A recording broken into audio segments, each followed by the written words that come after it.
It was a rather curious push against corruption that heralded our independence from colonial rule, which all came together by a conglomeration of interrelated events which commenced severally in the past and culminated in historic occurrences on one day, 9 years before independence. Thank you. Still to the... Yeah. Thank you. Right. It's better now. I can see. In the morning of Saturday, 28 February 1948, exactly 77 years to the day, members of the ex-servicemen's union, especially those in Accra, must have felt very upbeat that by the end of the day, their long drawn-out grievances against those in authority would be well received by the head of government and perhaps usher in a turnaround in their fortunes and that of the country. However, by about 3 o'clock in the afternoon, 3 had been shot dead, and more than 60 lay writhing in pain from various degrees of injury from gunshots. Their crime: they had been minded to assemble and symbolically march in a peaceful and armed procession to present a petition to the colonial governor at his official residence at the Christiansborg Castle in Osu. Upon reaching the triangular intersection of what was then Row Road, Castle Road, and Christiansborg Road, they were ordered by Superintendent Imre, a white superintendent of police in Accra. The order was simple: halt, turn, and disperse. They refused. Public order that morning, as his men later recounted, carried out his own order by grabbing a rifle and shooting at the procession. The painful irony was that the ex-soldiers had survived brutal battles in the Second World War, only to be mowed down by a police officer of the empire they served for simply participating in a benign procession intended for the presentation of a petition. These events are well known and well documented. It is their contextual significance, which I will state presently, that invites me to their revisitation. Let's pause for a while.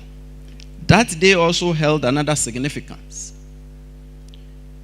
It was the day on which the boycott of European and Asian stores, which had been observed nationwide from January 1948, was to end, and the reduction in prices of certain commodities was to come into effect. Our people expected a bountiful price reduction. They were to be disappointed. The price reduction was not what they expected. It is also well documented that these events precipitated a 5-day looting and overrunning of European and Asian businesses in Accra and other towns as news of the killing of the 3 ex-soldiers spread. While the reports of the Commission of Inquiry into what was described as disturbances in the Gold Coast attributed the primary cause of the riot to the shooting incident on 28 February, the extensive testimony the Watson Commission took from our people showed that the contextual significance of these events was largely a fight against corruption, of long-held and widespread frustration and disenchantment at corruption and abuse of power by the colonial government and European and Asian businesses organized as the Association of West African Merchants. The ex-soldiers were being dealt a very raw deal. At the commencement of the Second World War, the colonial government enticed them with promises of jobs and lucrative pensions after service in the army and participation in the war. So they were shipped off to fight in what is now Myanmar. Now, upon their return, and about 3 years after the end of the war, the colonial government had reneged, and it showed no inclination to make good the promises. Indeed, the governor, who had just assumed office 6 weeks prior to 28 February, totally misread the events of the day. He appeared to view the occurrences on 28 February as an unprovoked challenge to his authority, because he had assumed that the protests had been organized by local politicians. His reaction was then to imprison 6 of the prominent politicians. The ex-soldiers were not unique in their agitation. This is what the governor did not realize. the general population was highly disenchanted with this state of affairs. There had been widespread protests before 28 February against low wages, abusive working conditions, and undue hardship propelled by the insensitivity of the colonial government and the corrupt practices of the Association of West African Merchants, which included price fixation, price gouging, and conditional sales. The testimony collected by the Watson Commission showed that the association, which controlled the import and export market, was sometimes making as much as 75% profit on each commodity sold. Indeed, so pervasively corrupt were the activities that the acronym of the association, AWAM, AWAM, became synonymous with unfair, corrupt, and fictitious practices and conduct. So when you're watching a movie and you go, oh, this is AWAM, you should know where it is coming from. This was our state as we stood on the brink of independence. We fought grand corruption perpetrated against us by foreigners. Maybe we inherently loathed corruption. I'm talking in the past tense. Maybe we engaged in that struggle because it directly affected our income levels and livelihoods. Of course, if someone is price gouging to 75% abnormal profit, you would rebound on it. Maybe it was both. The point is that we did fight. A good fight, it was too. 9 years later, we became independent. Then we took over our own affairs. And here we are. In politics and business, we became masters of our own destiny. What did we do? Need I tell you? We descended into the fray. Now we were in charge. Since then, we have been unable to put a secure lid on the cauldron of corruption, and our efforts appear to be disappearing acts. Indeed, as my brother Senor alluded to, every government we have had cited corruption in its predecessor government. It has been such a race to the bottom that the easy excuse of all the coup makers and plotters, successful and unsuccessful, has been to level corruption charges against those they overthrew or attempted to overthrow. On this score, I'm not taking the coup makers and plotters association to task. That is not why we are here today. We will revisit that another day. Today, I'm only saying there was indeed corruption at every turn and time. So they could easily mount an excuse on that mount to overthrow or attempt to overthrow a government. As a result, we have had about 50 corruption-related commissions of inquiry and 5 successful military coups in the name of fighting corruption. We are parties to several international treaties on corruption, including the UN Convention, which we ratified on 24 June 2007. We have passed several legislations designed to tackle corruption. We have redefined corruption and enhanced the punishment for corruption-related offenses from misdemeanors to second-degree felonies. We established the Commission on Human Rights and Administrative Justice and the Serious Fraud Office, which we rechristened the Economic and Organized Crime Office. And we established the Financial Intelligence Center with the same intended purpose, though to a limited degree. And in 2014, we instituted the National Anti-Corruption Action Plan, which recommended the establishment of an independent prosecution authority to effectively tackle corruption. You would recall that the prevailing thinking was that the Attorney General, being a member of cabinet and the chief legal advisor to the president, was not well suited to investigate and prosecute members of a government to which he belonged. And after decades of contemplation and experimentation, we created the Office of the Special Prosecutor, OSP, as a flagship anti-corruption institution with a unique fourfold mandate of investigating corruption and corruption-related cases, prosecuting suspected offenders, recovering and managing assets, and taking steps to prevent corruption. The advent of the OSP, once again you would recall, was forged in immense controversy. Let me take you back to the 2016 presidential elections. Corruption and corruption-related issues were rather topical during that campaign season, owing to the ever-present, unexplainable, and questionable acquisition of wealth in all sectors. the opposition candidate hopped on to the anti-corruption train with a bouquet of promises. He promised them to adopt the Anas method in fighting corruption, in reference to the style employed by Ghana's foremost investigative journalist Anas Arimia Anas of naming, shaming, and jailing. He also promised to create and establish a specialized independent agency to fight corruption. He christened it the Office of the Special Prosecutor. He won the election against the sitting president with a convincing margin.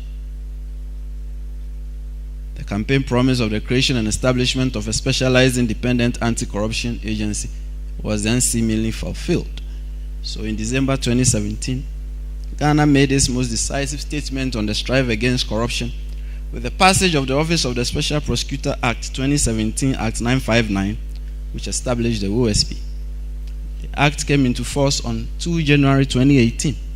It was then followed by the enactment of 2 legislative instruments, the Office of the Special Prosecutor Regulations 2018 LI 2373 and the Office of the Special Prosecutor Operations Regulations LI 2374. Professor, whether fortuitously or by design, establishment of the OSP was in fulfillment of a treaty obligation. Ghana was required anyway, under Article 6 and Article 36 of the UN Convention Against Corruption, to establish an independent specialized authority to combat corruption through law enforcement. The intended design of the OSP was a cure of the inadequacies of the traditional anti-corruption regime characterized by the lack of real and enforcement powers. Hence, the OSP's multifaceted reach and outlook. Its independence by law was intended to be assured in the proper sense. I keep using the word intended. As the Special Prosecutor retains full authority and control over the investigation, initiation, prosecution, and conduct of cases. The OSP, unlike other institutions, is required to snoop around everywhere in whatever sector. And its mandate does not rest only in respect of public officials. It extends also to politically exposed persons and private persons. The reach of the OSP goes beyond the borders of Ghana. In this sense, the OSP has a mandate to investigate and prosecute corruption and corruption-related offenses committed in Ghana or in a foreign country, so far as the Act constitutes corruption or corruption-related offense in Ghana, and the act was committed by a national of Ghana or against a national of Ghana. So elegant it seems on paper. So joyful it sounds to the ears of the anti-corruption campaigner until you go in. Beyond the seeming good feeling and the paper promises, never mind that the promises are written in a statute, graveness stares. The very existence of the OSP is hemmed so tightly as if in a vice in an attempt to scuttle it. It should perhaps not be surprising, as its creation itself was greeted with immense skepticism, and it was attended by argument against argument as to why it was needed at all. Will it not be a duplication of institutions? Will it be allowed to function properly? Do we even need it? The questions poured. In fairness, the questions themselves were not altogether problematic. After all, we must carefully examine the utility of the creation of institutions. However, the result was the creation of an institution with never before seen powers and mandate. Fine. Yet, with a plethora of half-hearted statutory provisions which effectively tie its hands behind it. Along come the death knells. Not infrequently, we hear calls, a lot of the time, from very high places, that the OSP should be scrapped and that it serves no useful purpose.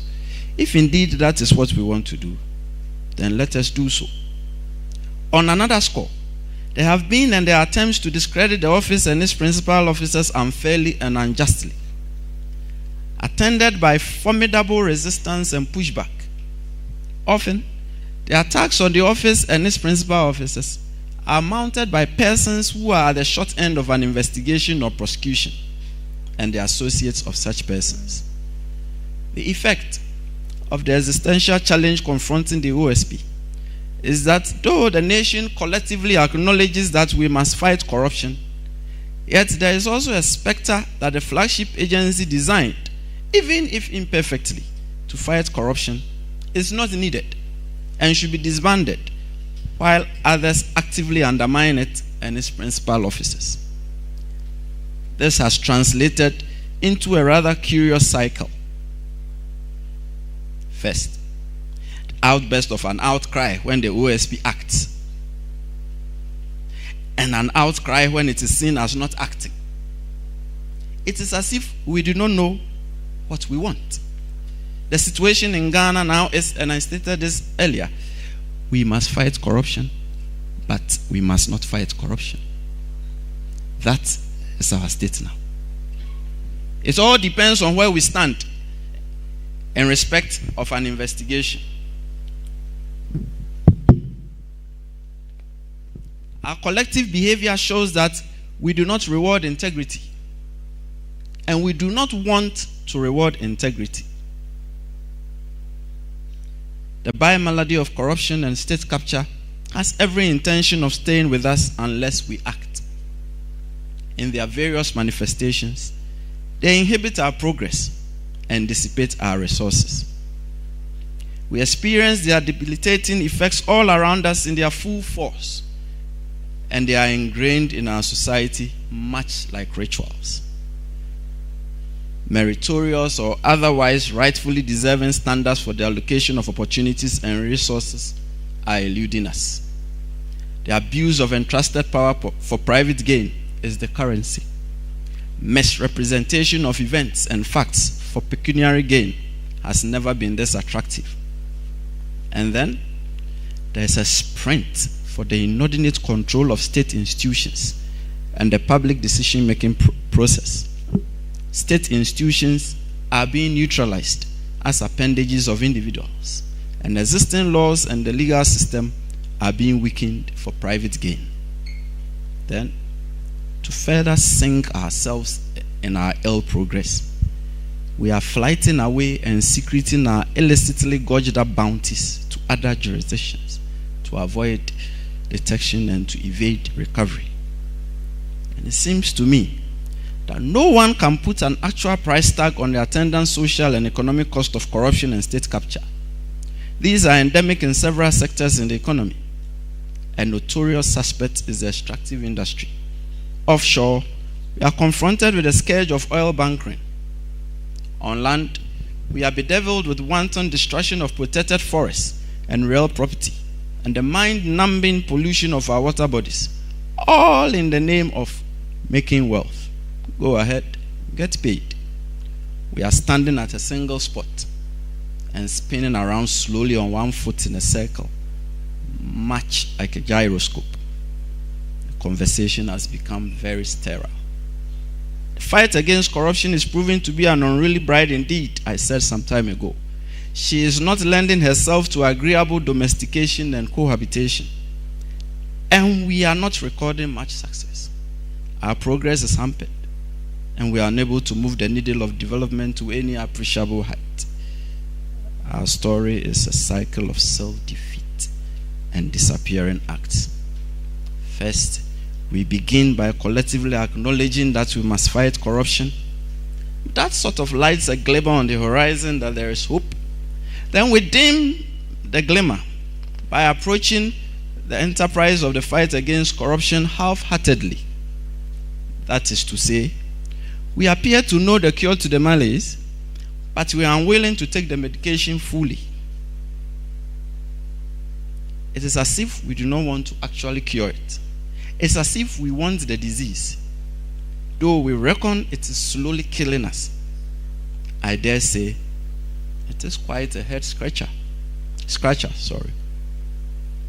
Citizens view anti-corruption law enforcement institutions as largely hemmed in by political marginalization, and thus part of the problem. This is because Citizens perceive a high incidence of impunity among the elite, as they should, and that corruption investigations will invariably amount to nothing and yield no consequences. I do not blame them. Further, citizens view those in authority as a problem, and they are quick to condemn corrupt acts attendant upon official acts, as they should. Yet, citizens play a significant role in the problem through acts of open support for official corruption and sometimes participation in same.